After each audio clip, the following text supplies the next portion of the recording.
lagi amalan tentang niat jamak itu. Kita boleh niat dalam sembahyang yang pertama, walaupun kita tak sempat niat dalam takbiratul ihram, tak apa, sebab jamak tak masalah. Yang jadi masalah ni kalau kita nak buat kasar. Kasar tak boleh kita niat dalam sembahyang. Kita kena niat dalam takbiratul ihram. Dalam masa sembahyang tak boleh. Masa pertama kali nak takbir kena niat kasar. Kasar mesti melibatkan dalam takbiratul ihram. Sebab dia bukan senang tuan-tuan. Diskaun ni sebegitu besar tu. Kalau kena 4 tinggal 2 tu. Masalah jamak lain dia pun. Jamak ni kalau sekiranya kita tak ada terlibat dengan perjalanan pun boleh jamak sembahyang. Mungkin dia kan tak pernah dengar orang jamak, dia tak berjalan mana-mana tapi boleh jamak, boleh. Saya pernah ditanya oleh seorang doktor nak operation yang ambil masa sampai beberapa jam. Dia sampai melibatkan waktu tak ada sembahyang. Saya kata jamak. Sebab jamak tu terpulang lah. Doktor nak buat jamak takdim, boleh jamak takhir. Dengan jamak takyah sudahlah saya kata. Jamak takyah tak payah jamak. Ya. Dia jamak takdim semuanya. Bila jamak takdim, dia buat awal, lepas tu masuk je untuk asar, dia tak boleh sembahyang. Sebab dia melibatkan operasi nyawa orang. Dia bukan musafir pun, tapi boleh jamak. Saya ingat seorang bagi tentera atau polis yang menjalankan operasi, kan satu perkara yang salah bagi saya. Betul tak? Saya rasa tak ada satu benda yang menyusahkan trafik umpamanya. Bahkan dia terpaksa betul-betul kerja. Kerja yang melibatkan negara dan sebagainya kan. Jadi dia boleh melaksanakan jamak, solat jamak. Dia himpunkan sekali. Itu perkara-perkara begitu. Rukhsah diberikan oleh Allah kepada kita. Yang kita sendiri tak sembahyang. Itu yang susahnya. Ada rukhsah, tak nak ambil rukhsah. Jadi kita boleh kumpulkan. Dia dalam perjalanan umpamanya tak cukup 2 marhalah. Tapi masalah yang dihadapi masyaqqah terlalu sangat, maka dibolehkan, dibenarkan. Itu jamak saja. Tetapi tidak melibatkan kasar. Ingat saya katakan tadi, kalau melibatkan kasar, mesti pastikan yang 2 itu niat dalam takbiratul ihram. Kalau dalam takbiratul ihram tak terlibat dengan menyebut 2 rakaat ataupun kasar, maka tak boleh buat kasar. Teruskan Pak. Saya kata kalau kita jamak saja tak masalah. Jamak saja tak masalah. Sebab apa? Kita boleh dalam masa sebelum kita bagi salam tu, teringat dalam zuhur tu nak jamak dengan asar. Selesai sembahyang zuhur 4 rakaat, kita baru sembahyang asar 4 rakaat. Baik, kita nak campur zuhur kita jamak. Asar pula nak buat kasar jamak. Boleh. Boleh. Tak semesti zuhur kita buat 4, asar buat 4, tak semesti. Mungkin barangkali kita nak sembahyang zuhur 4, tetapi sampai kepada asar kita nak kasar dan jamak, boleh. Tapi saya sebutkan tadi, kalau melibatkan kasar mesti dalam takbiratul ihram. Dia syaratnya mesti dalam takbiratul ihram. Tak boleh kita buat dalam sembahyang. Ya. Begitulah yang saya sebutkan tadi dengan maghrib.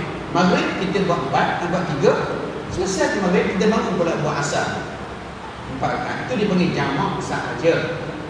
Jamak sahaja. Kemudian satu lagi ialah kasar dan jamak. Itu yang ketiga.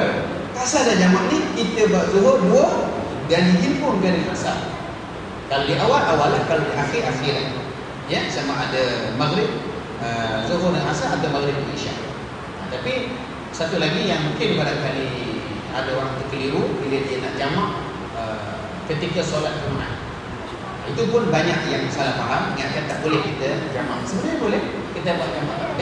Kita sembahyang Jumaat, ya, umpamanya selesai saya sembahyang Jumaat, maka kita pun terus bangun untuk laksanakan asar pula. Tapi janganlah tunggu pula imam wirid panjang-panjang, doa panjang-panjang pula. Kerana jamak takdim mesti mualat. Maksud mualat itu kita betul-betul tak boleh kita diselangi sekira-kira lulus sembahyang 2 rakaat ataupun rakaatain sembahyang sunat, tak boleh. Jadi lepas dia sembahyang Jumaat terus bangun sembahyang asar. Baik, asar kita nak buat 2 atau 4 pulang. Kalau kita buat 2 jamak dia asar. Kalau kita nak buat 4 kita jamak sahaja. Itu pulang kepada macam Jumaat tak boleh nak asar dah, memang ada 2 rukuk, dah bertubah ada 2 orang, rukuk dah 2. 2 bertubah 2 sembahyang jadi 4 gitu. Jadi siapa yang tak dengan bertubah tu lara dah. Nak kata batal tu tak, tapi lara. Lara tu apa makna lara tu? Tawak ni. Makan minum teh tak ada gula, tawak lebih. Tawak pun hebel ni dah. Ataupun pakai kain koyak. Lama dia sebut. Ramai kat tuan-tuan yang sembahyang Jumaat tak tengok khutbah. Dia dengar kadang-kadang dia nampak macam terlampau faham. Dia punya anggur tu lebih. Anggur lebih tu. Dapat ilmu menurun. Tahu ilmu menurun? Turun balik ilmu menurun. Hari Jumaat tahu dah tanya imam. Kalau tak percaya pun boleh ambil gambar atas sekali. Masa dia tengok tapi dapat kena tegur sikit lah sebelum nak mula khutbah tu. Bagi tuan-tuan yang rasa nak tidur tu, mintalah tangguh selepas Jumaat. Saya pernah cakap, ni orang tengok kata apa iman, ni macam tahu pula aku nak tidur. Dia tahu dia nak tidur. Kalau mula nak berjumpa tu, tuan-tuan tengok, dia pasang kuda-kuda tu, memang kompong kata. Ni kuda-kuda ni, orang perempuan kan tahu, ni kuda-kuda ni, 2 kuda-kuda dia pasang. Letak kat lutut, itu nak tidur tu. Ataupun pasang oni. Itu nak tidur tu. Itu sebab kita katakan tadi, hari Jumaat kita nampak dulu. Dengar lah. Orang perempuan nak tahu suami dia dengar tak ada khutbah, nanti balik tanya abang, tadi tajuk apa khutbah?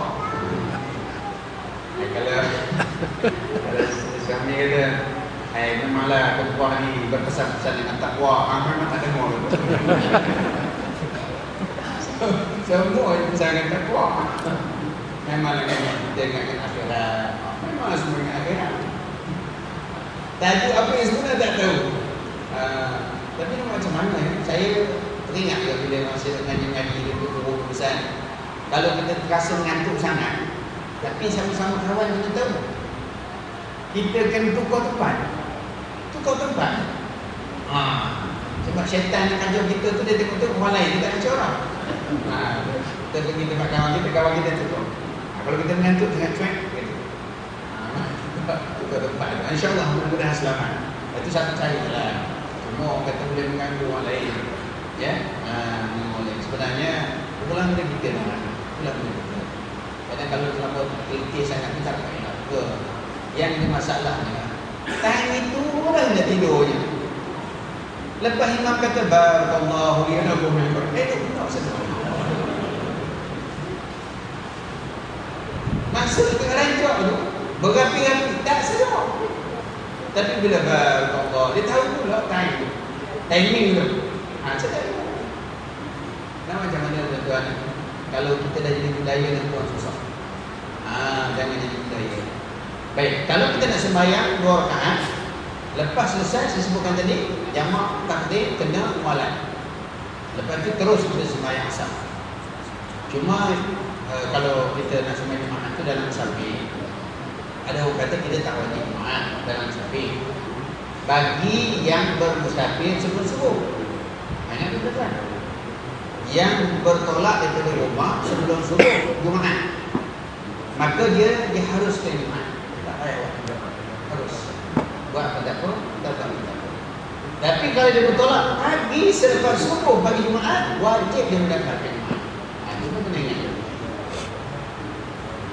Jangan dipermudahkan. Segi hukum dalam mazhab Syafi'i kita, nak kalau kita bergerak selepas subuh, kita kena buat perancangan di mana tempat nak sembahyang. Melainkan ada kes yang tak dapat dielakkan, masalah flight atau terbang ke mana. Tapi kalau ada perjalanan yang boleh kita mendapatkan masjid untuk salat Jumaat, kita kena rancang. Itu ingat tuan. Ini lepas dari jawab saya. Dan kita kan, kalau selepas kita bertolak selepas subuh pagi Jumaat. Kalau katakan dalam perjalanan itu harus sampai Jumaat, kita bertolak sebelum subuh pagi Jumaat. Di malam itu 3 pagi ke 2 pagi ke 1 pagi. Itu Jumaat harus. Okey, itulah beberapa kali. Ada banyak lagi lah kalau beberapa ini tetap kita cuba ulang kembali insya-Allah. Dan akan datang saya cuba perlihatkan saya lagi, kita akan uraikan terus solat tatawwu. Solat tatawwu ini tuan, kita akan terangkan di antara sembahyang istikharah. Solat istikharah ada 2 kaedah, solat sunat taubat. Salat tatawuf banyak, ya.